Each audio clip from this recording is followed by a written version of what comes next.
There's a super cool thing about getting shadow banned by TikTok, and that's that you get to talk about whatever you want because no one's going to hear you. So here's what I want to talk about.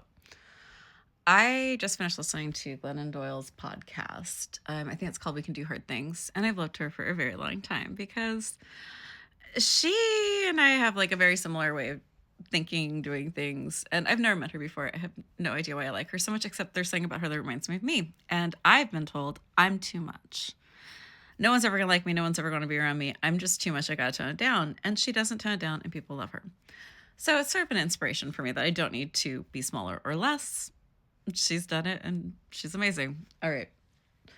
Why did this podcast actually send me over to this app? And it's ironic. It's because she's talking about quitting social media because it's a harm. And I'm not going to argue that. I've watched people I love more than anything get very changed by social media. I myself feel like I have gotten changed by social media. And I've also felt like I'm almost in an abusive relationship with social media. One minute we're getting thousands of views, the next minute we can't break 13 views. The content didn't change. It's just these random, arbitrary things that some overlord in TikTok or Instagram or Facebook or Twitter, wherever, those overlords have decided the algorithm's different. So therefore, you won't have your voice anymore. And to me, it almost feels like being a child again, right? Like your parents divorced, it's your fault. Like your voice, your views aren't happening. That's your fault. Your content. You're the problem. And it's this weird space because we don't have power in this space. As a child, you don't have power to make your parents' marriage work. You're an adult or younger, God forbid, on social media. You don't have the ability to tweak this algorithm. And we all think that, maybe we might have the answer. Maybe we can pay someone $100 a month for the answer. And that algorithm is misogynistic, racist, and all the other things you can possibly imagine because it was made by very specific sects of people. So not enough people had a voice in the algorithm, and also the outcome isn't about our happiness. The outcome is whether they can sell more things, including our attention and our data. Cool. So I'm here on TikTok talking about how bad this is, and for two reasons. One is I'm very salty and sarcastic, and I love a good complain. And that's part of why I'm here, is because I also want to talk about the bad side of that. Glennon Doyle, she has her focus, and her focus is feminism. Her focus is gay rights, all the letters rights, all rights, racism, class equality. One thing that she is not involved in is disability, and that's cool.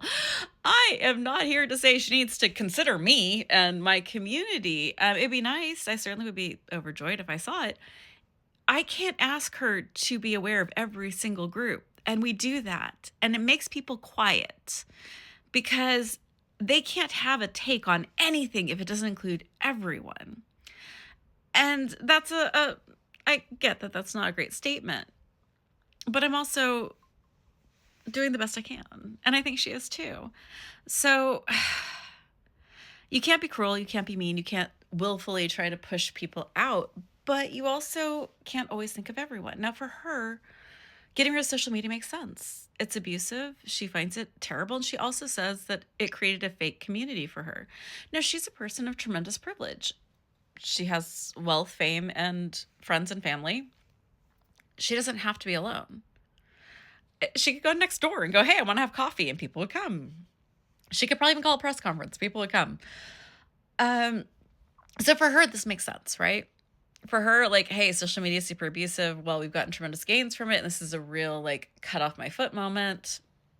It's going to be like cut off a gangrene foot, right? Now, I'm not here to throw any salt or shade on her, but I'm disabled. I barely made it from my kitchen to my bedroom.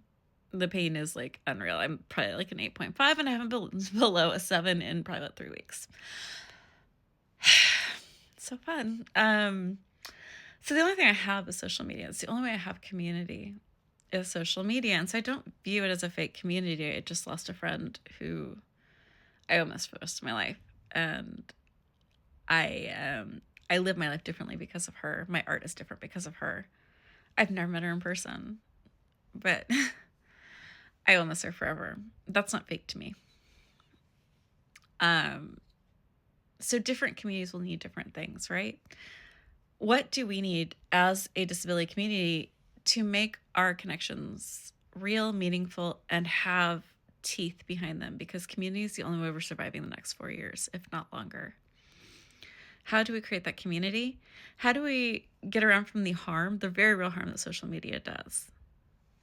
So that's my question to you, because I've got no answers. The only answer I have right now is I don't think we throw shade at well-meaning people. I think we saw that from the months of July through October here in this country, where all the people who are super salty and mad about something went to the person that they thought would be the most likely to listen to them, even if that was the person who was doing the least amount of harm in that. Sorry, still salty about that. And I don't want to do that. I don't want to go to Glennon Doyle, who I think is doing really good things, and at least in this, I think that she has a really good point. I also don't feel any need to go over and go, why didn't you think about this disability community? Because I want us to think about these creators as opportunities. Opportunities are scary. Sometimes they come along and we're like, yeah, no, I don't have time for you right now. I'd rather just be mad, and that's valid. Most of the time, I'd rather just be mad.